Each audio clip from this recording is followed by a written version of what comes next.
Tonton video ini sampai selesai agar Anda tidak gagal paham.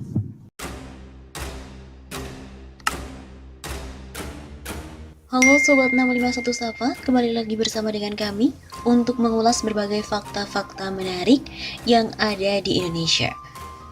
Dahulu pernah beredar tentang berita bahwa Jokowi mengajak masyarakat muslim untuk merayakan Idul Fitri dengan cara memakan bipang ambawang. Sekarang pun wisata kuliner yang tidak dilarang Jokowi, warga Solo dikabarkan mengkonsumsi 1.200 daging anjing setiap harinya. Kuliner berbahan daging anjing mungkin terdengar tidak wajar, namun di beberapa daerah di Indonesia, kuliner berbahan dasar daging anjing ternyata cukup digemari. Siapa sangka, kota Solo menjadi salah satu tujuan wisata kuliner berbahan dasar daging anjing. Warung-warung daging anjing bisa dengan mudah ditemukan di Solo Raya. Tak cuma sate, berbagai jenis kuliner berbahan dasar anjing juga mudah ditemukan. Mulai dari sengsu atau toseng asu atau tongseng anjing hingga gulai anjing. Dilansir dari laman The Jakarta Post, Jumat 29 Januari yang lalu, warung-warung ini sudah menjamur di Solo selama berpuluh-puluh tahun ternyata. Bahkan, keberadaannya pun tidak pernah diusik oleh pemerintah setempat, termasuk oleh Presiden Jokowi saat menjabat sebagai wali kota. Wali Kota Solo FX Hadi Rudiatmo menyebut tidak menertibkan warung daging anjing karena belum ada aturan yang melarang konsumsi daging anjing. Kami tak bisa melarangnya karena tidak ada regulasi yang bisa digunakan untuk melarang. Tradisi kuliner ini sudah ada sejak dahulu kala. Begitu katanya. Di sisi lain, aktivis hewan menjerit menghadapi kasus konsumsi anjing tersebut. Pasalnya, menurut para aktivis hak hewan, anjing-anjing itu diperlakukan brutal sebelum dipotong dan dagingnya disajikan untuk para penggemar kuliner yang termasuk ekstrem ini. Pada tahun 2017, LSM Dog Friends Surakarta mencatat setidaknya 1.200 anjing dipotong setiap harinya untuk dikonsumsi warga perkotaan. Sebagian dari anjing-anjing itu didatangkan dari Jawa Barat ataupun Jawa Timur. Sebanyak 1.200 anjing dipotong untuk kemudian dimasak dagingnya di 136 warung di seluruh Surakarta. Begitu kata Ketua Dog Friends Surakarta, Freddy Irawan. Freddy juga mencatatkan bisnis ini melibatkan praktik-praktik yang kejam, bahkan lanjutnya seringkali anjing tidak dipotong, tetapi dikecekik ataupun ditenggelamkan hingga mati. Ini merupakan penyiksaan sebab pelanggan yakin daging anjing jauh lebih nikmat jika darah anjing tidak mengalir saat hewan itu dibunuh. Begitu ujar Freddy. Pada tahun 2017, Dinas Peternakan dan Kesehatan Hewan Provinsi Jawa Tengah mengatakan Solo menjadi kota dengan konsumsi daging anjing tertinggi di provinsi tersebut. Dinas Peternakan mencatat setidaknya 400 anjing dipotong setiap harinya. Angka ini meningkat drastis dari hanya 63 anjing yang dipotong pada tahun 2015 dan angka konsumsi daging anjing di Solo pun bahkan jauh lebih tinggi dibandingkan Sulawesi Utara yang terkenal dengan kuliner ekstrim mereka.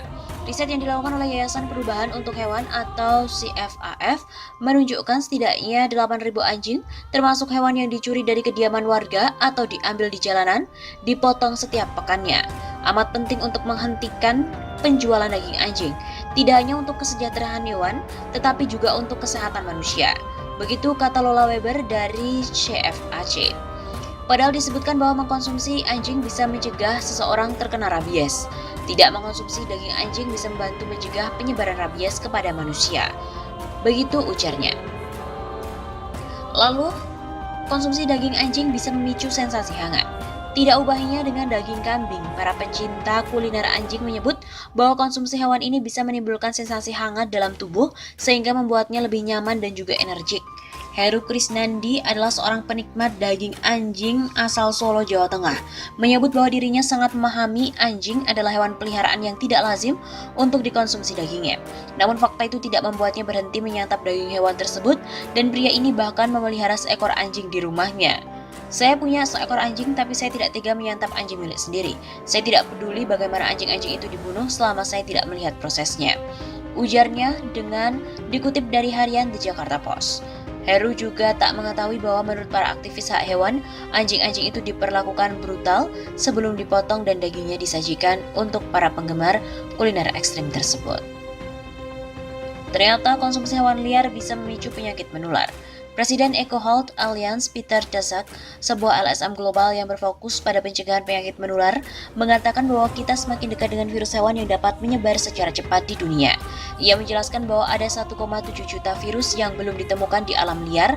Tak hanya itu, ia menyebut bahwa sekitar setengah dari virus ini berpotensi berbahaya bagi manusia. Ada 5 patogen yang ditularkan melalui hewan, di mana dapat menginfeksi manusia setiap tahunnya. Jumlahnya ada sekitar 850 virus yang berbahaya. Pandemi akan terjadi lebih sering, kita semakin sering berkontak dengan hewan yang membawa virus. Begitu katanya, dilansir dari redaksi pada 2020 silam. Ilmuwan lain juga mengatakan hal yang sama, karena semakin banyak virus yang menjadikan hewan sebagai perantara ke manusia. Para ilmuwan juga menambahkan, dapat menduga lebih dari 60% penyakit menular baru akan muncul dan menular kepada manusia melalui hewan-hewan. Demi masa depan spesies liar ini dan untuk kesehatan manusia ke depan, kita perlu mengurangi konsumsi hewan liar. Tetapi 17 tahun dari SARS, tampaknya itu juga belum terjadi. Ujar Diana Bell, seorang ahli biologi penyakit dan konservasi satwa liar di Universitas East Anglia yang telah mempelajari SARS, Ebola, dan juga patogen-patogen lainnya. Ancaman datang selama penangkapan, ditransportasi ataupun penyembelihan hewan, karena patogen ini dapat melompat ke inangnya yang baru, yaitu termasuk manusia terdekat begitu hewan yang dihuni mati. Saya pikir dalam 50 tahun ini akan menjadi masa lalu. Masalahnya adalah kita hidup di dunia yang saling terhubung saat ini sehingga pandemi seperti ini dapat menyebar secara global dalam 3 minggu saja. Begitu kata Daszak. Sekarang pun, wisata kuliner yang tidak dilarang Jokowi, warga Solo dikabarkan mengkonsumsi 1.200 daging anjing setiap harinya. Kuliner berbahan daging anjing mungkin terdengar tidak wajar, namun di beberapa daerah di Indonesia, kuliner berbahan dasar daging anjing ternyata cukup digemari. Siapa sangka, kota Solo menjadi salah satu tujuan wisata kuliner berbahan dasar daging anjing. Warung-warung daging anjing bisa dengan mudah ditemukan di Solo Raya. Tak cuma sate, berbagai jenis kuliner berbahan dasar anjing juga mudah ditemukan. Mulai dari sengsu atau toseng asu atau tongseng anjing hingga gulai anjing. Dilansir dari laman The Jakarta Post, Jumat 29 Januari yang lalu, warung-warung ini sudah menjamur di Solo selama berpuluh-puluh tahun ternyata. Bahkan, keberadaannya pun tidak pernah diusik oleh pemerintah setempat, termasuk oleh Presiden Jokowi saat menjabat sebagai wali kota. Wali Kota Solo FX Hadi Rudiatmo menyebut tidak menertibkan warung daging anjing karena belum ada aturan yang melarang konsumsi daging anjing. Kami tak bisa melarangnya karena tidak ada regulasi yang bisa digunakan untuk melarang. Tradisi kuliner ini sudah ada sejak dahulu kala. Begitu katanya. Di sisi lain, aktivis hewan menjerit menghadapi kasus konsumsi anjing tersebut.